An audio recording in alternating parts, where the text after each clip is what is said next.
So yeah, so what do you guys want to talk about? I mean, I can go through this. I mean, you guys don't need to hear my story again. I've been doing this a long time.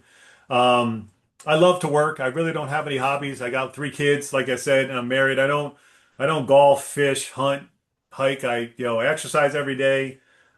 Spend time with my wife and kids, and then I spend time in front of these computer screens up here above my garage. I've moved out of my off-site office. I'm here. Um, there's Heather. I'm here at the office, and this is what I do. I do this all day, every day. I love it. I'm super focused on production this year, um, and helping anybody that wants to grow, but super focused on production. I'm working a lot of different lead types. I got my ringba jacket on today. I don't know if you guys can see. I got my ringba jacket on today. There we Um, go. there you go. But I closed a ringba today. Super nice lady. Um, but yeah, so let's chat, Marissa. Ask me questions if you want. Yeah, Load for this sure. load this thing up with questions, guys. I don't do anything special. I really just, as long as I've been with Sean at Family First Life, I knew I didn't have any special skills, but I knew the skill that I did have is that I could outwork most people, I'm 54, whether they're older than me, younger than me, half my age, a third of my age, a quarter of my age, Um, and so I do that, right? I don't have a lot of, secret systems. I use what everyone else uses. But if you guys ask a question, I'll definitely dig it in. And Marissa, go ahead. Let's kick it off. Yeah, so Eric, I want to let you rip on this one because I feel like it's a big highlight right now of just like virtual and getting to the point, right? When we were in the home, we weren't going back to the home if we weren't closing, right? Now, in the telesale world, I see typically more often than not, somebody will answer the phone, they're getting off the phone, they don't sound that busy, but we schedule an appointment anyways. Eric, what are you doing to try to make sure that in that first call, I answer the phone, that if I'm available, so to say, that you're getting right from that one call into the application, you're helping me right away. Yeah, so I'm really using this inbound telesales script a lot, Marissa.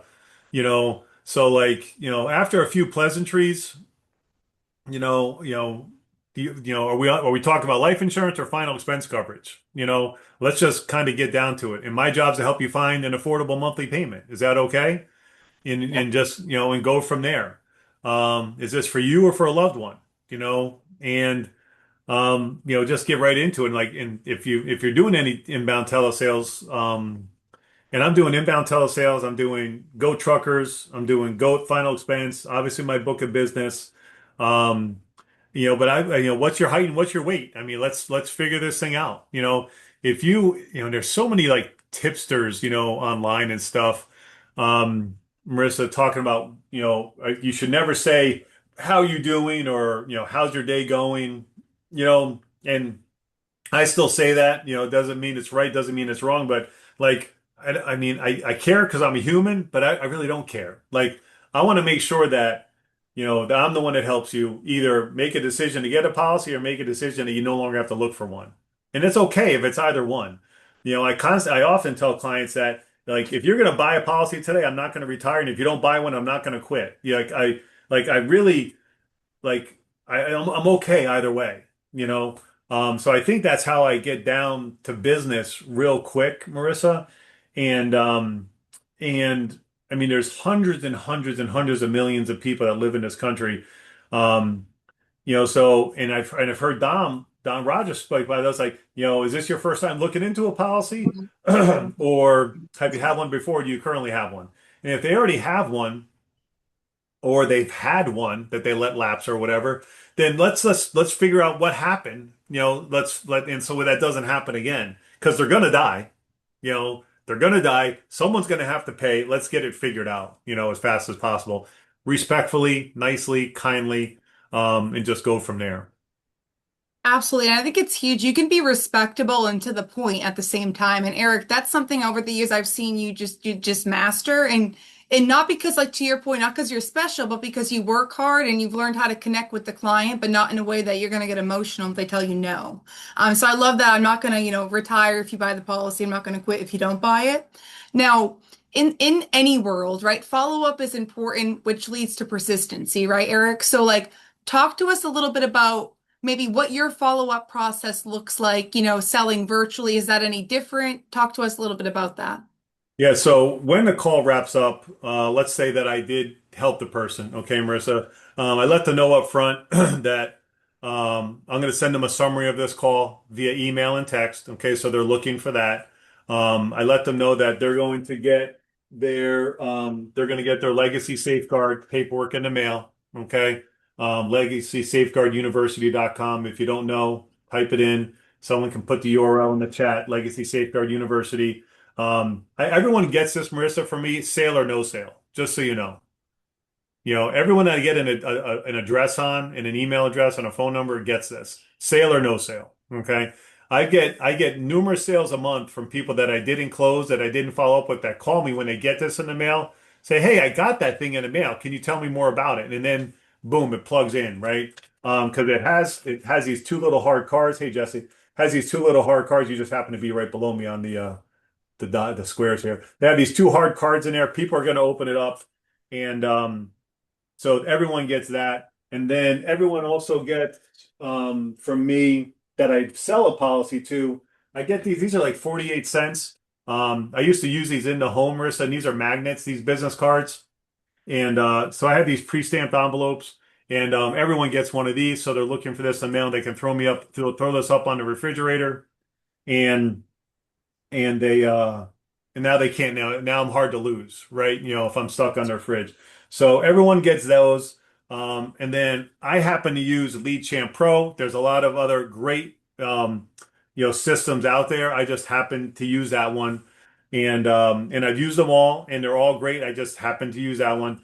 And they have a lot of tools built in there where Mutual of Omaha sends a monthly payment reminder, right? So if any of you guys personally have a mutual policy, they're reminding you every single month, right? Some of you guys are shaking your head. Yeah, I get that reminder. Well, some go high level systems and some CRMs, will send it out for every single client, no matter the carrier, right? Um, so there's a lot of tools out there. I use a VA for very inexpensive money in the Philippines, only about 25 hours a week, so nothing crazy, but just enough so I can focus on presenting and closing. That's all I want my focus on to be. Now, do I have to get on the phone with some of these carriers sometimes to figure a couple things out? Of course I do, right? But if I can have someone in the Philippines or in the US, depending on what's going on, in your life, that can stay on hold or figure out, what things are missing on the policy, then just do that. But I want to talk to the next person.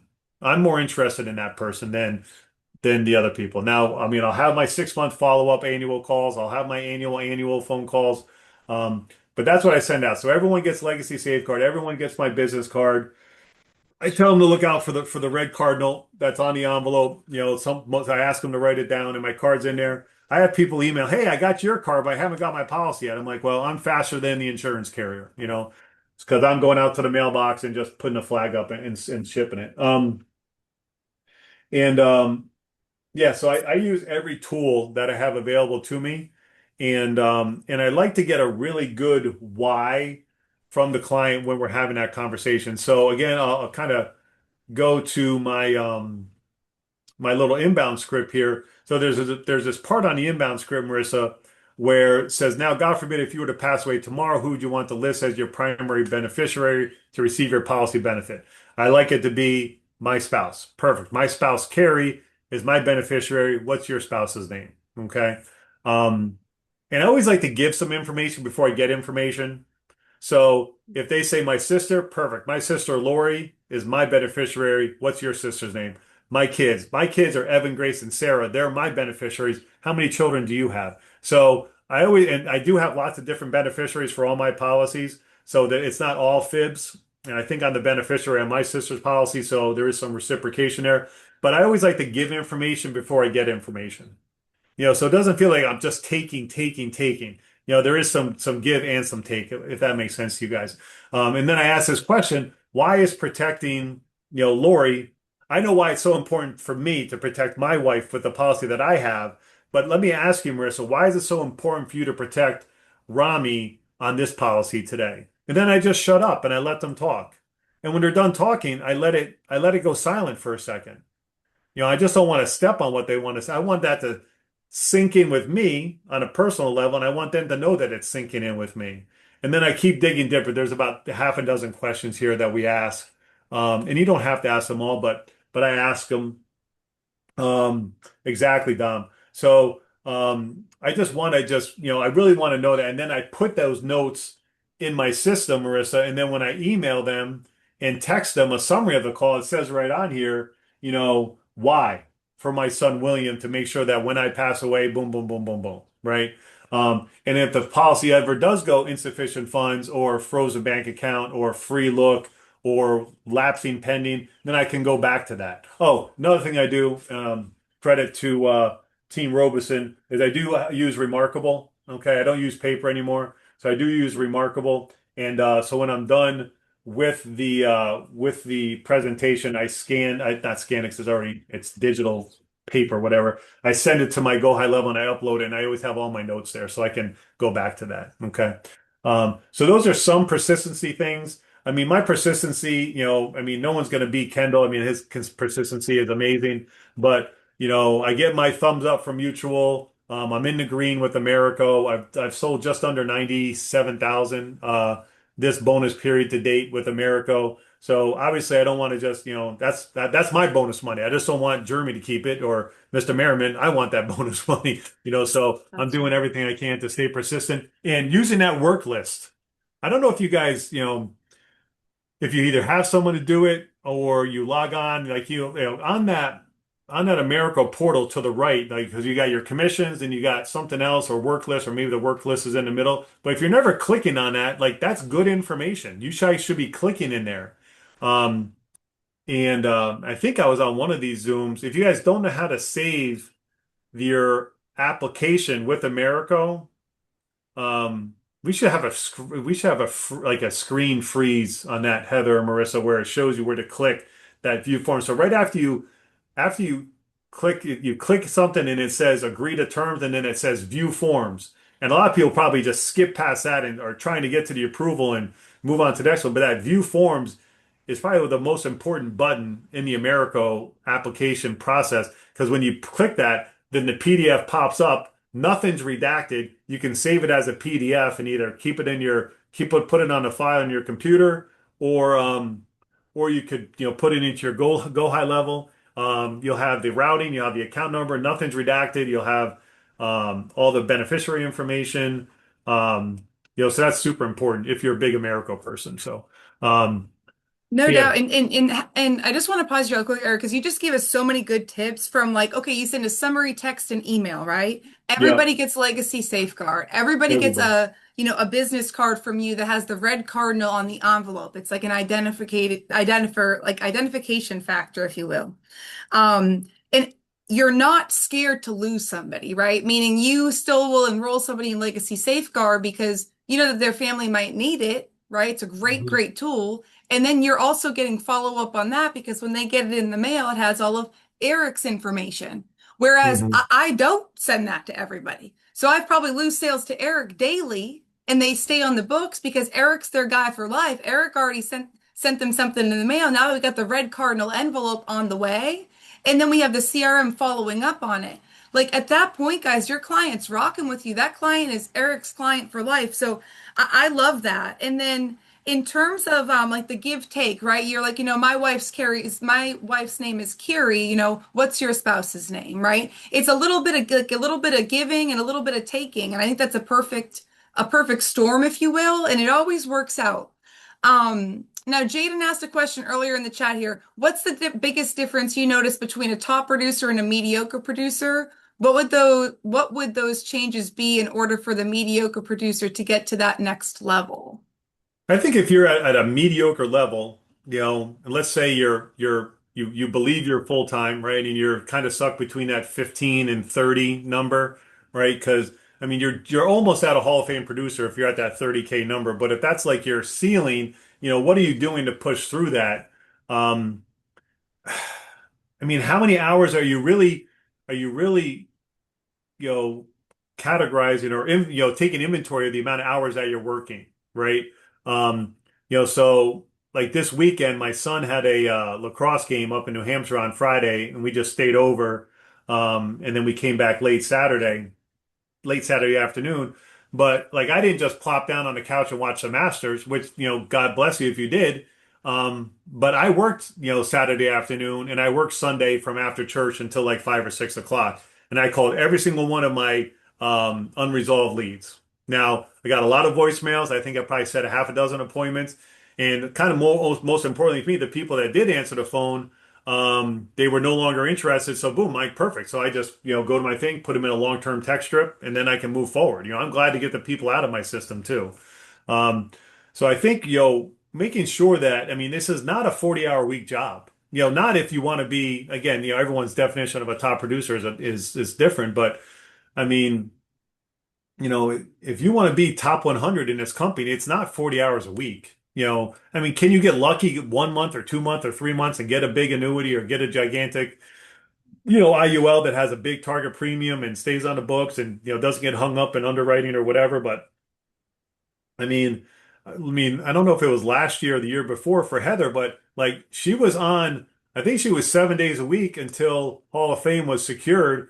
And then after that, it was, okay, I'll take Sundays off. But now, I mean, obviously Heather's, building a gigantic team right now. So things are a little bit different, but like you have to set, those accountability and those rules for yourself and what that looks like. And your family's got to be on the same page too. I mean, if 4 hours still on Sunday. I mean, every time I click on anything, she's working. I mean, I can call her 24/7 with a question. She's like, "Hello, what do you want?" Um, if she's not, being a superstar on Instagram and TikTok and everything. But, um, but yeah, I think it's the hours worked. I think that's the big difference. I think that's the big difference. The difference between doing 60K plus a month, because, once you get to 60,000 plus a month, right? Now it's like, wow, okay. I got an extra 20, like all my bills are paid. I got an extra $20,000 on my business account. Like I've hit my safe harbor for my income tax federal. I put so that this year it's $34,510. You got to put that in for safe harbor for federal. And in Connecticut, it's like 11,000 and change. So, I've already put my 45, not me personally, but I'm just saying out loud, 45,000. Like now what am I doing? Now so that's where like you really want to get.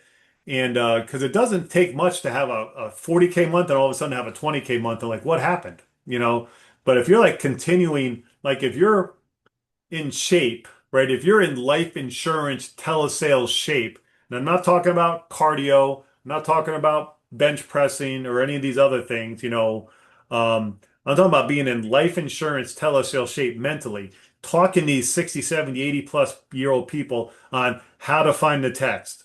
You're on an Android, press the circle on the bottom, watch for it to come up on the screen. Um, I mean, that's everyone. I mean, so if you're like, man, I get every single person that doesn't know how to check their text. No, you're not the only person. There's 100 people on this call, 99 of them have the same exact freaking problem, dude. Okay. We're all like, oh my God, I can't believe that I sent this lady 27 text messages on America and she can't click on the right one. 27. And that's a true story because that happened to me the other day. Um, Another thing that I bring up a lot in the call is I bring up my mom and dad a lot in the call, Marissa, especially with the clientele that I'm working with mainly. My dad's 86, my mom is 79. Um, they don't know, I mean, they're not great at technology. So like whenever someone says like if they're less than 86 and they're like complaining about, how stupid their phone is and they can't figure it out, I'm like, well, my dad's 86, you're 66, I can help you figure it out.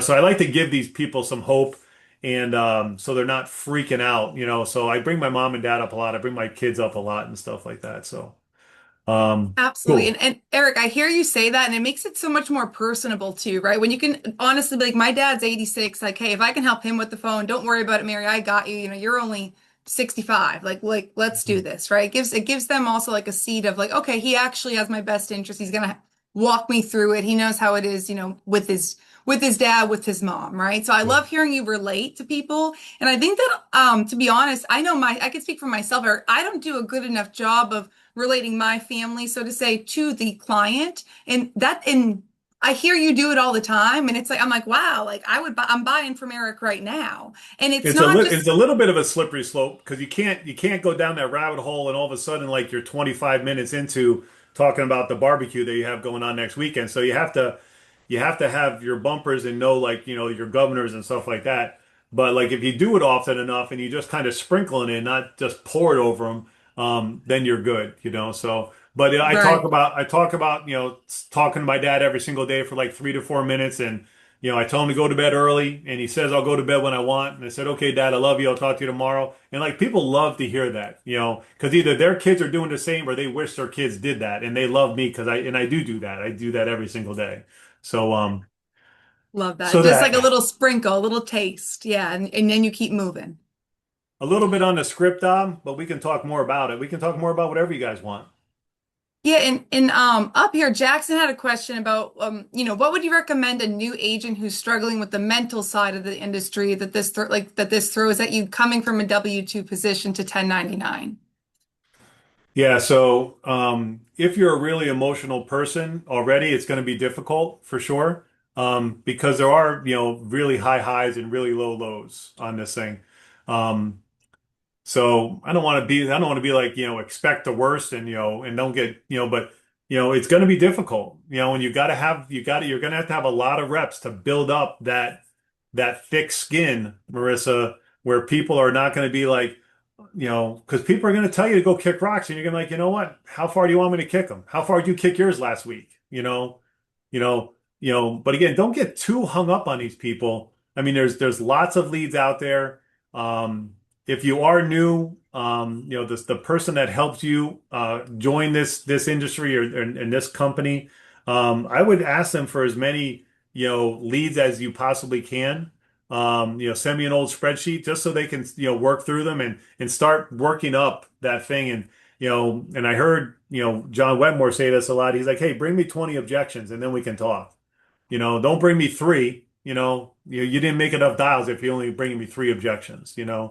Um, again, don't get too stressed out about it. And when you do make a big sale, let's just say, $175 a month plus if it's a final expense, first you have to challenge that client, on that to make sure, ask them what they're making. If that's like, if that $150 a month is like 20, 30, 40% of their net income, if they're a $600, Social Security or SSI, you got to challenge them a little bit on that, because everyone's heart is bigger than their wallets. And I typically challenge people on that.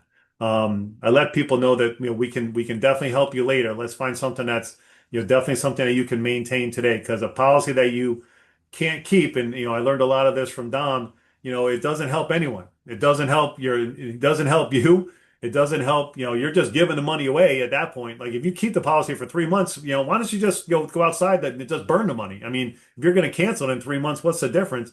Doesn't help your loved one that's going to get the money when you do pass away. Doesn't help me. Doesn't help my company. It doesn't help anyone. So let's find something that's super right for you and your family for sure. No doubt. And, Eric, kind of piggyback off of that, with you working the inbound leads, right? So they're consumer initiated calls. So people are calling in regarding life insurance. Yep. Um, I've heard you, challenge folks. I've heard you introduce. What is the biggest difference that you, Eric, would be like, hey, new agent John, this is the biggest difference between an inbound versus an outbound lead? Well, it's a bigger commitment financially. Okay. The leads are going to cost, two, three, four times depending on what you're currently getting to what you're going to be getting. Okay. So there's a bigger investment. Um, so you have to be prepared for that. I think you need to be, average to above average or better on your underwriting, right? Um, whether you're using the Integrity Connect underwriting tool or another underwriting tool that's out there, start, getting used to these things. And if you start seeing like some prescriptions and some medical conditions start getting stacked on top of each other, who's going to like that, who's not going to like that, what their bill chart looks like, who has a bill chart, that's the case you were helping me with earlier today. Um, and also being good to talking to a client, say, hey, I'd love to be able to get you, the Superman or the Superwoman rate, but the reality is you're on carvedilol, amlodipine, losartan, insulin, and your height and weight is just not going to fit right now for what we need to do. But the good news is that you're young, right? Unless you're not listening to the doctors on purpose, you're probably not going to die because doctors don't want people to die. That's not good for their business. So they want to keep people alive. And so let's get something started now. And if in the next 1, 2, 3, 4, 5 years, your health does a complete 180, we can look at some different options. But let's get something started now. And you have to be good at that. You have to be good about having those conversations and what that sounds like and going low and going slow and what does it feel like and when would be the best time to put this protection in place, and things like that. Um, yeah. So on the inbounds, it's I think you need, you definitely you should be either on FaceTime with someone or be in a Zoom room with someone. I wouldn't recommend swimming alone on those in the very beginning. If you are brand new, I would definitely, go with a buddy system on those for sure. When you're doing the inbound calls, because sometimes and we see it in the discords that we're on, and people are like, "Oh, can I get a credit?" And I'm like, "Dude, why were you even on the phone that long?" Like 90 seconds is forever on the phone for this buffer that we currently have. I mean, I know there's some programs out there right now. We're looking at some 20 seconds and some 30 seconds buffers, but 90 seconds, I mean, I can't even, I mean, I'm like well into the script at 90 seconds.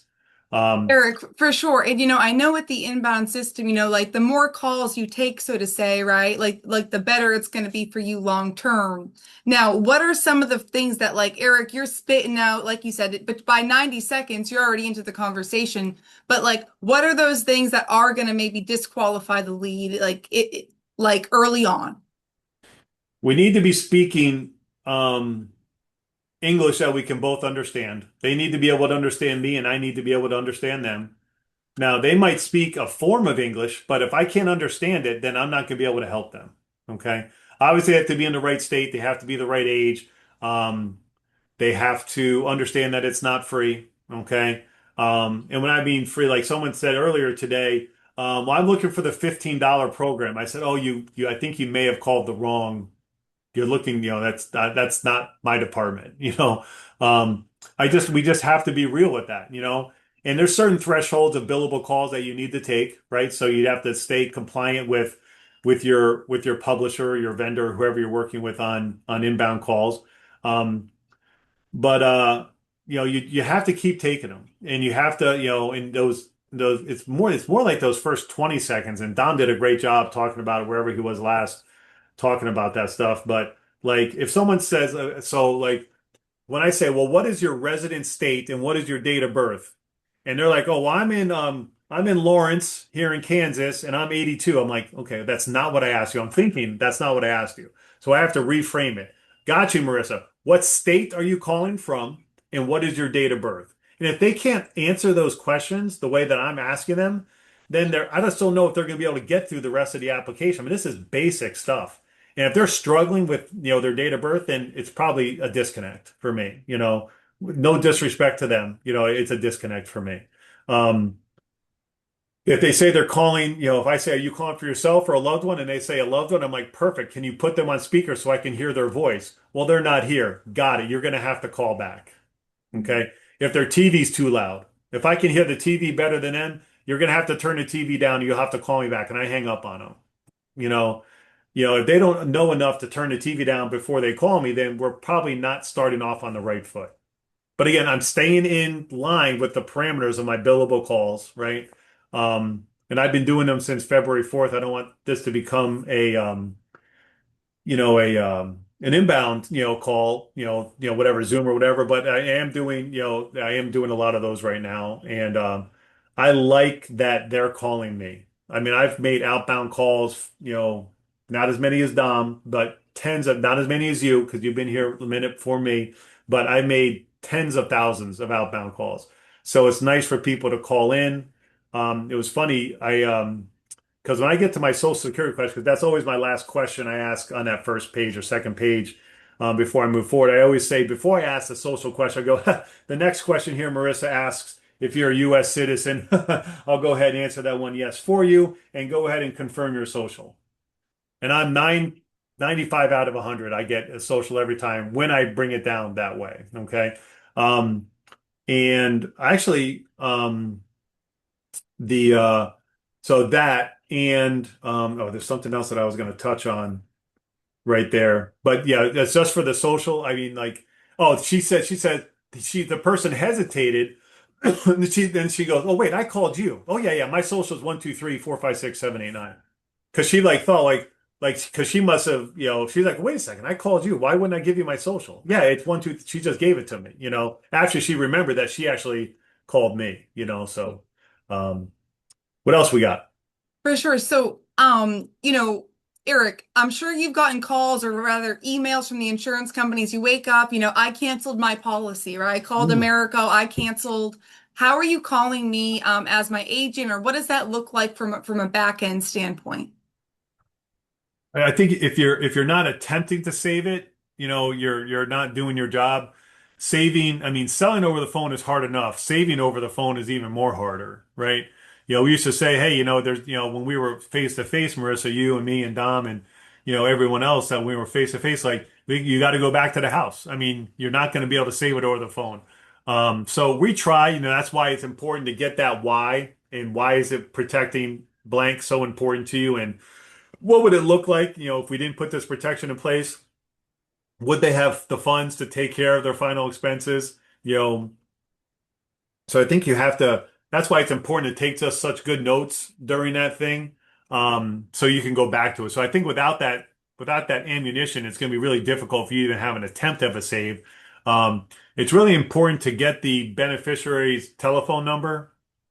You should be able to get that at least 8 times out of 10, even if it's a little bit of a distraction and they have to put you on hold or something, something, something. Because if I don't get an answer from the primary insured, when they DNF, insufficient funds, frozen bank account, free look it, whatever, if they don't answer, I'm calling the beneficiary. I'll call them up. So say you free looked me, right, Marissa?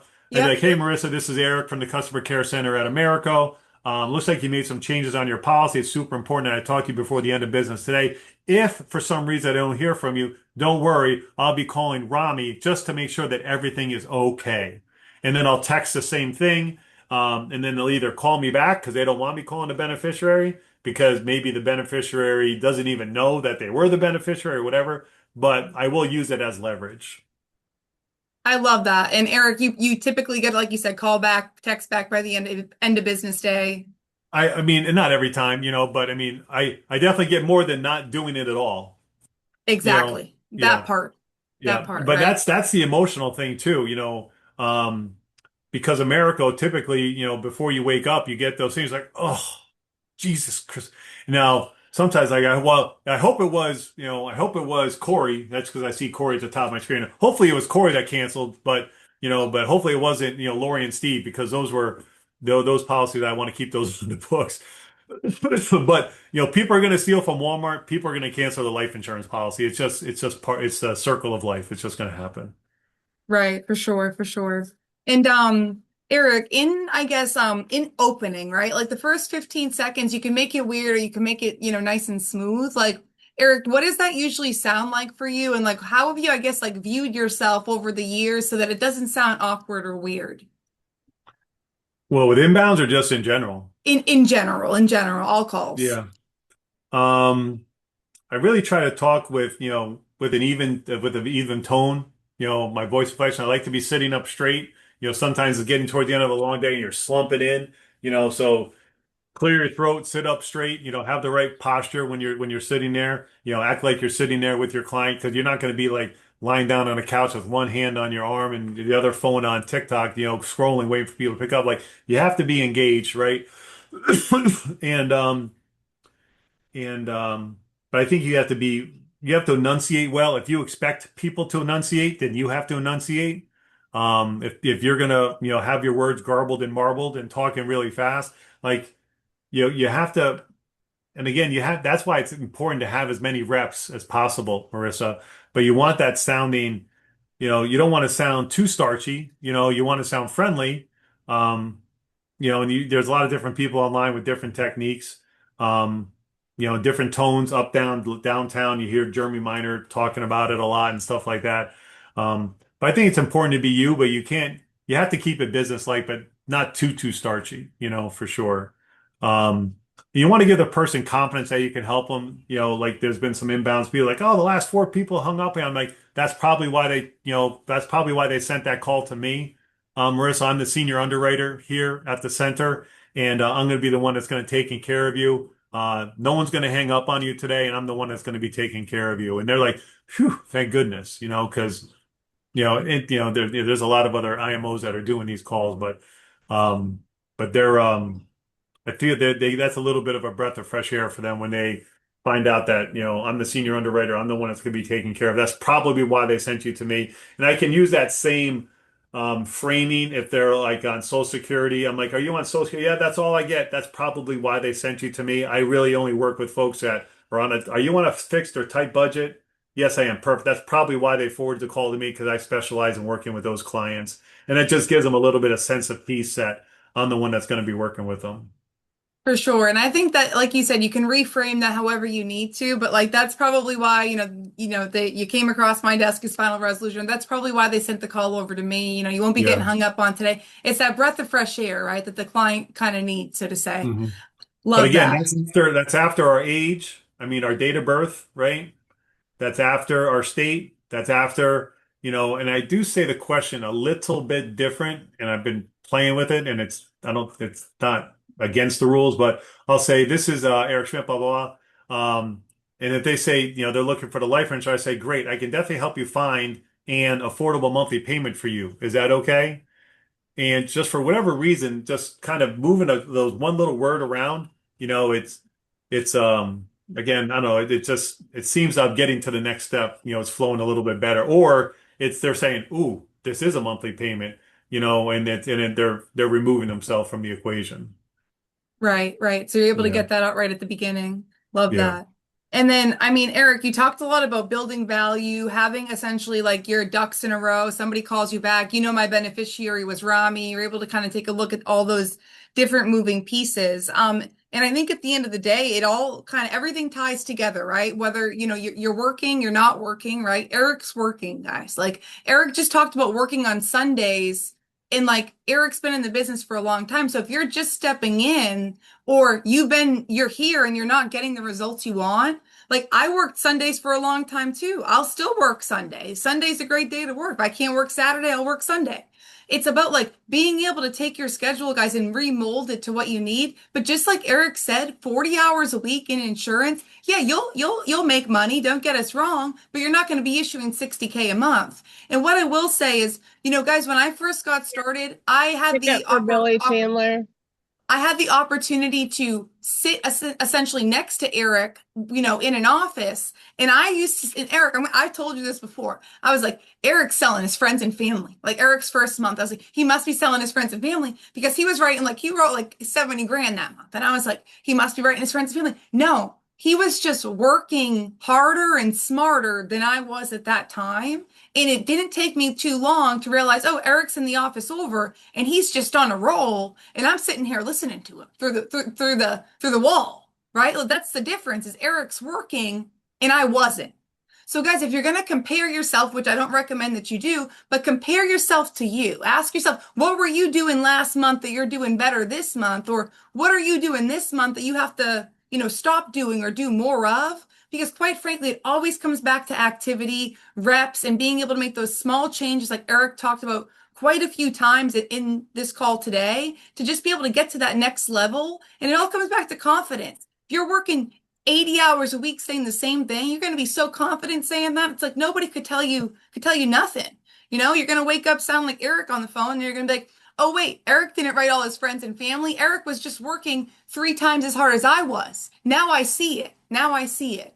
So, Eric, I thank you just for being like, honestly, for being like somebody who pushed me forward with knowing or without knowing it, and also just always being there to train and unmute and just be an example. So, Eric, thank you so much for this call. Anybody got Yeah. anything else before we wrap up? And while we're waiting for one last question or two, I Yeah. used to use Free People Search a lot, if that's what it's called. I use True People Search now. Okay. True People Search. And I use it a lot on these calls because it is a lot of information on there. Um, as far as addresses, I can click on their map and I can see if there's any like spots around like where they live. And I'm like, are you near the, Uncle Ben's barbecue? Yeah, I've been there. So so when I use that True People search, and you use it well and you get used to it, they have, sometimes they can't remember their email address. I'm like, well, did you ever use, mm@gmail.com? I see that as a former email address. Yeah, I used to work on that. Okay, I can use that one. And I see all their relatives. And I'll be like, hey, are you still over at the 123 Main Street there in Norris County? Yeah, I am. Gotcha. That's what my system sent over to me. That so you're still in Norris County, right? Because you never know the counties, right? I mean, I live in, Collin County, Connecticut, right? But I'm working, 50 states, right? So if I use True People Search, and I can get that information up here on this screen over here. You guys can't see it, but I have a screen over here. And I can see the name of the county, and it says they live right. Are you still over there in, whatever, ABC County? Yeah, I am. That's what my system sent over to me. You're still at that 123 Main Street? Yeah, I am. Okay, got you. You know, um, you don't want to freak people out like you're stalking them. So you have to find that nice, middle area, right?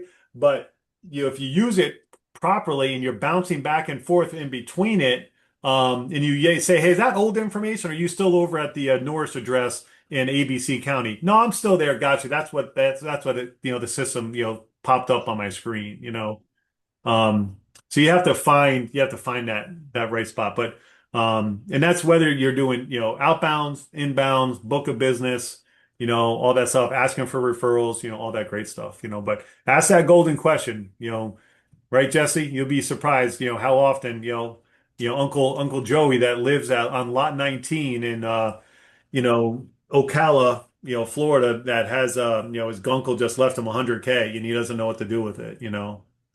True. So true. So cool. Well, I appreciate you guys. If you guys ever have any questions, you can hit me up on social. I'm on everything, easy to find.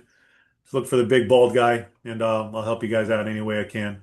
Thank you, Eric. We appreciate your time and help. Appreciate you guys. Have an amazing night. Take care, guys. Bye.